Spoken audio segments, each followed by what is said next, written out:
বিসমিল্লাহির রহমানির রহিম কুল হুয়াল্লাহু আহাদ আল্লাহুস সামাদ। আমার যুবক ভাই, তোমরা আমাদের আগামী দিনের সম্পদ। নষ্ট হইও না বাপ। ইসলামের জন্য লড়বে কে বাপ? মুরব্বীরা তো চলে যাবে বাপ।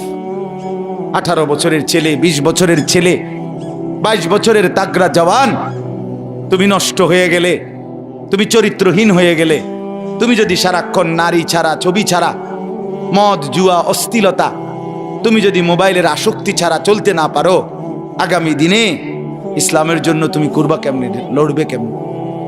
আগামী প্রজন্ম তোমার হাতে নিরাপদ দিন পাবে কেমনে? বেঁচে থাকার নিরাপত্তা মিলবে না।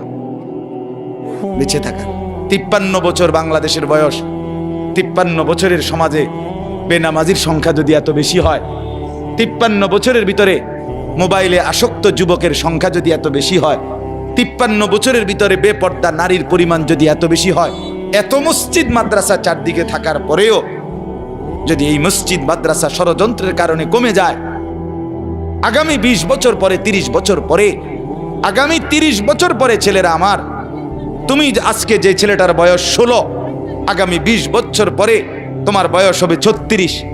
আজকে যে ছেলেটার বয়স 20, আগামী 20 বছর পরে তোমার হবে 40। আমার এখন 42 বছর। ধরে নাও আমার 4টা সন্তান আছে, 2টা মেয়ে আছে, 2টা ছেলে আছে। তাহলে আগামী 42 বছর যার বয়স আসবে, 20 বছর পরে, 25 বছর পরে, হতে পারে আল্লাহ চাহে তো আল্লাহর দয়ায় তুমি হায়াত পাইলে তুমিও 2টা বাচ্চার মা বাবা হবা, 3টা সন্তানের বাপ হইবা। তাহলে তোমার এই যৌবন কালটা যদি তুমি সারা দিন মোবাইলেই কাটাও, অশ্লীল ছবি দেখে কাটাও, এক ওয়াক্ত নামাজ পড়তে যদি মন না চায়, তুমি যদি রাস্তার সমস্ত বেড়ি দেখতে মন চায়, পৃথিবীর সব উলঙ্গ ছবি যদি দেখতে মন চায়, আল্লাহর দোহাই করে বলো বাপ, তোমার হাতে তোমার জেনারেশন তারা কি করবে? আজ আমাদের সন্তান কি পরিমাণ গুনায় আসক্ত, এক মোবাইল তাদেরকে কি পরিমাণ অসভ্যতায় পৌঁছাইছে, বাবারা চাচারা আপনারা কল্পনায়ও জানেন না, আপনারা জানেন না। আপনি মনে করছেন ফুলাগা নষ্ট হয়ে গেছেন, না নষ্ট হয়েছে না, শুধু গন্ধ ছুটছে। নষ্ট হইলে তো ভালো আছিল, রাতের ভাত তো সকালে ভিজাইয়া দুইয়া খাইয়ে লাইলে সারতো। এটা তো বিরিয়ানি পচে গেছে, এটা বিরিয়ানি পচে গেছে, পচা বিরিয়ানি বাড়ির কাছেও রাখা যায় না, দূরে ডাস্টবিনে ফেলতে হয়। সন্তানের হালাত এমন, ছেলেটার নষ্টামি এই পরিমাণ, মেয়েটার নষ্টামি এই পরিমাণ। হাসতে হাসতে টাকা নষ্ট করছে, লক্ষ লক্ষ টাকা। অজস্র মানুষ রাস্তাঘাটে, খোলা রোডে ঘাটে, চায়ের দোকানে, ফুটবল খেলোয়াড় খেলে, ক্রিকেট খেলোয়াড় খেলতেছে, তার 4 ছক্কা, তার খেলার জিতা হারা নিয়া কোথায় খেলা? আর এইখানের অসভ্য জানোয়ার এইখানে চায়ের দোকানে, রাস্তার আড্ডায় বৈশা বেট ধরে, বাজি ধরে, জুয়া সম্পূর্ণ হারাম। 1000 টাকা, 2000 টাকা, 5000 টাকা। আরে জুয়াখোর, তোর এই টাকা তোর বাপের না, তোর আল্লাহর দেওয়া, আল্লাহর দেওয়া। তুই কার টাকা নষ্ট করলি? এই জুয়া খেলার অনুমতি কে দিল তোকে? চায়ের দোকানে, রাস্তার পাশে চলতে ফিরতে দেদারছে ছেলে পেলে, মাঝ বয়সী লোক জুয়া খেলতেছে। এটা ছক্কা মানে 1000, এটা আপনার জিতবো এই ম্যাচ 2000। আশ্চর্য কথা, খেলে কারা? টাকা খরচ করে কি? আরে পাগল কি? এরকম পাগল হয়নি মানুষ। একটা টাকা যেই কামাই করুক, আরে ভাইয়া তুমি কামাই করো আর তোমার বাপে কামাই করে, বিদেশে হোক আর লন্ডনে হোক, কেউ সিরা সাবাইয়া কামাই করে না। প্রত্যেকটা টাকার মধ্যে, উপার্জনের মধ্যে কারো না কারো মাথার ঘাম, কপালের ঘাম, কষ্ট আর মেহনত জড়িয়ে আছে। টাকাটা কি এমনি চলে আসছে? এটা তো তুমি যে 2 আঙ্গুলে টিপ্পা অনলাইনে টাকাগুলো শেষ করে দিলা, মোবাইলটা টিপ্পা, তুমি যে অনলাইনে জুয়া খেলে টাকাটা শেষ করে দিলা, এইভাবে তো রাজার ভান্ডারও ফুরায় যাবে, এভাবে তো 7 রাজার ধনও শেষ হয়ে যাবে। আমি অনুরোধ করছি বাপ, আমাদের সমাজগুলোতে খুব বেশি আমার পরিচিত জন, মানে অর্থাৎ এই পরিমাণ আশ্চর্য যে নিজের কষ্টের অর্জিত টাকা এইভাবে জুয়া খেলে, খেলোয়াড়দের পিছন দেখে দেখে, খেলোয়াড় খবরও নাই, হেতে হেতের খেলা খেলে, আর আমার সন্তান, আমার বাবারা, আমার ভাইরা এখানে বৈশা জুয়া খেললা টাকাটা শেষ করতেছে। আল্লাহ তাআলা আমাদের প্রত্যেককে রহম করেন। কোরআনুল কারীমের মধ্যে আছে মদ এবং জুয়ার মাধ্যমে এই বেট বলেন, আপনারা কি বেট কর না? কিতা বেট, বাজি, বাজি ধরা আর কি, কথা বোঝেন নাই আপনারা? এটা আছেনি আপনার এলাকায়? হ্যাঁ, এই ডাকাতরে বলবেন তুই ডাকাত, তুই জুয়ারি, তুই নিকৃষ্ট পাপী বেটা, তুই নিকৃষ্ট পাপী, তুই এই সমাজ নষ্ট করে দিলি, তুই আগামী প্রজন্ম শেষ করে দিলি বেটা। জুয়াখোর, তার পরিণতি এই বেট বলেন, বাজি বলেন, জুয়া বলেন, জুয়ারি শেষ পর্যন্ত নিজের বউ, নিজের মেয়ে, নিজের ছেলে, নিজের আপনজনের ইজ্জত বিক্রি করতেও লজ্জাবোধ করে না। এত নিকৃষ্ট হয়ে যায় মানুষ। শেষ পর্যন্ত বউ বেচ চালায়, শেষ পর্যন্ত সন্তান বেচ চালায়। নিকৃষ্ট পরিণতি। কোরআনুল কারীমে আছে শয়তান তোমাদেরকে, আল্লাহ বলছে মদ এবং জুয়ার মাধ্যমে শয়তান তোমাদের পরস্পরের মধ্যে আদাওয়াত, শত্রুতা তৈরি করে, তোমাদেরকে আল্লাহর স্মরণ ভুলায়া দেয়, তোমাদেরকে নামাজ ভুলায়া দেয়। ইউকিউল আদাওয়া, আদাওয়াত তৈরি করে। আমি এই জন্য অনুরোধ করলাম, কেউ যদি সন্তানের, মানুষের দিকে যদি নজর না দেন, আপনার ছেলে, আপনার মেয়ে, আপনার স্ত্রী, আপনার বাবা, আপনার ভাই, আমরা জলজ্জান্ত মানুষ, হিসাব হবে আমাদের, বিচার হবে আমাদের, হাসরের মাঠ আমাদের জন্য, আল্লাহর সমস্ত ফয়সালা আমাদের জন্য। কবর, হাসর, মিজান, ফুলসেরাত এগুলো মানুষের জন্য না গরু ছাগলের জন্য? তাহলে আমরা মানুষ যদি সংশোধন একজন আরেকজনের জন্য না করি, একজন বাবা যদি তার স্ত্রী, ছেলে মেয়ের নামাজ, রোজা, আখিরাত পরকালের ফিকির না করে, সোফা বানাইয়া কি লাভ? খাট বানাইয়া কি লাভ? আপনার বানানো 50,000 টাকার সোফাতে বসে আপনার স্ত্রী, ছেলে মেয়ে সারাদিন, সারা রাত, রাত 2টা পর্যন্ত আমনের ঘরে রঙিন টেলিভিশনে নর্তকীর নাচ, উলঙ্গ ছবি, জিনা, ব্যভিচার, হিন্দি সিরিয়াল দেখে, এটার মধ্যে আপনার এই সোফা, আপনার ব্যবহৃত ঘরের সামান, অথচ আপনার বিবি বাচ্চা নাফরমানি করছে।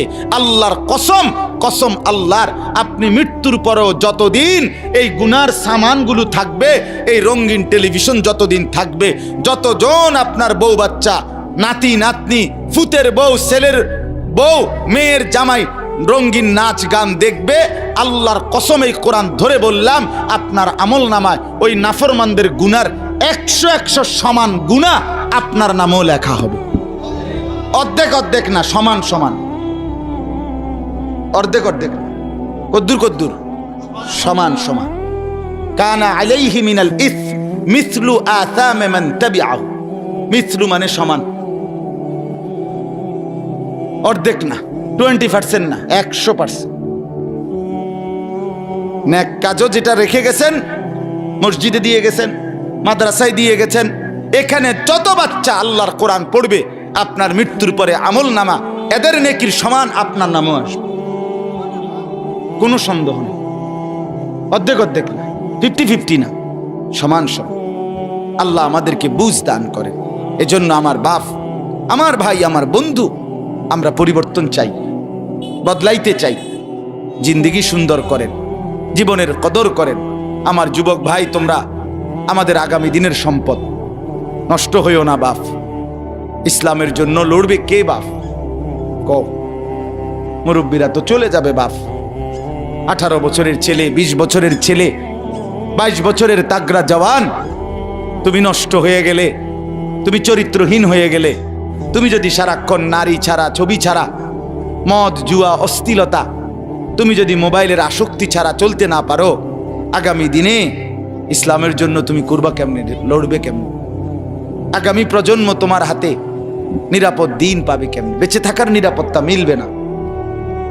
বেঁচে থাকার 53 বছর বাংলাদেশের বয়স, 53 বছরের সমাজে বেনামাজির সংখ্যা যদি এত বেশি হয়, 53 বছরের ভিতরে মোবাইলে আসক্ত যুবকের সংখ্যা যদি এত বেশি হয়, 53 বছরের ভিতরে বেপর্দা নারীর পরিমাণ যদি এত বেশি হয়, এত মসজিদ মাদ্রাসা চারদিকে থাকার পরেও যদি এই মসজিদ মাদ্রাসা ষড়যন্ত্রের কারণে কমে যায়, আগামী 20 বছর পরে, 30 বছর পরে, আগামী 30 বছর পরে ছেলেরা আমার, তুমি আজকে যে ছেলেটার বয়স 16, আগামী 20 বছর পরে তোমার বয়স হবে 36।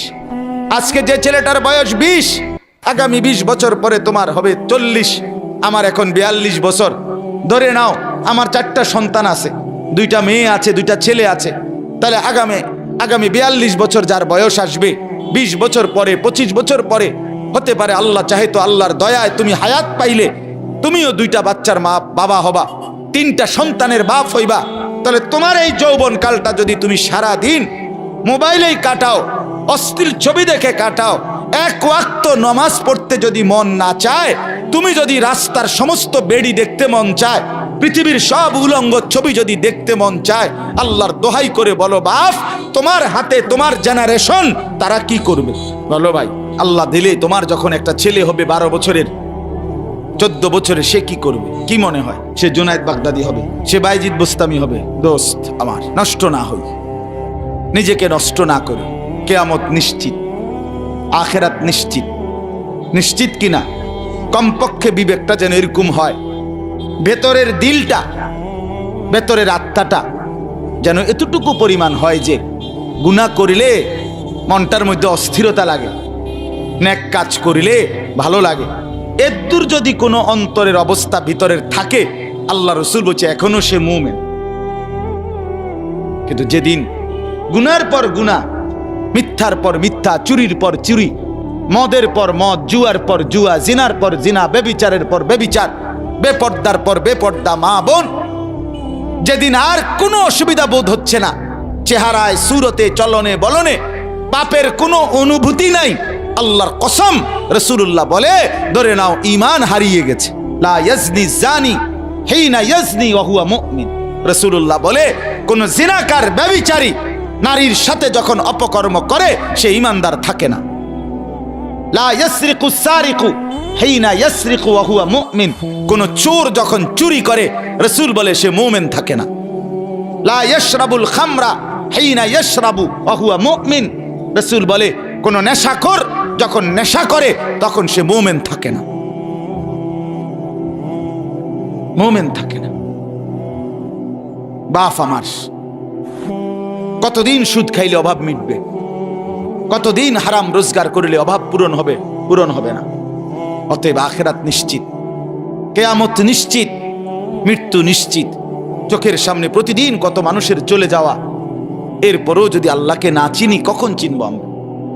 আল্লাহ আমাদেরকে বুঝ দান করেন, আল্লাহ আমাদেরকে কবুল করেন।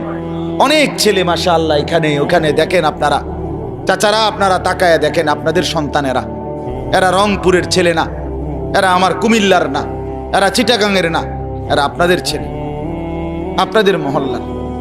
আপনারা একটা নজর একজন মুরব্বী তারাইয়া দেখেন, আপনাদের এই ছেলেদের দিকে তাকাইলে দেখবেন কমপক্ষে 90% নামাজ পড়ে না। আপনি দেখেন, আমারও কোন আমি দাঁড় করাই, তোমাদের চেহারা দেখলে তো বাপ বোঝা যায়। আহা, এজন্য বললাম আমার ছেলেরা, চেহারা দেখলে তো বোঝা যায় বাপ তুমি যে এক ওয়াক্ত নামাজও পড়ো নাই। চেহারাটা কালো, চেহারাটা পাষাণ, চেহারাটা দয়া মায়াহীন, চেহারাটা নির্দয়, চেহারার মধ্যে কোনো রসকস থাকে না। কসম আল্লাহ, হযরত আব্দুল্লাহ ইবনে মাসউদ বলছে প্রত্যেকটা গুনাহ চেহারা কালো করে। সাওয়াদুন ফিল ওয়াজহ, প্রত্যেকটা গুনাহ। একবার নারী দেখছো, একবার কালো হইছে, আবার আরো আরো আরো।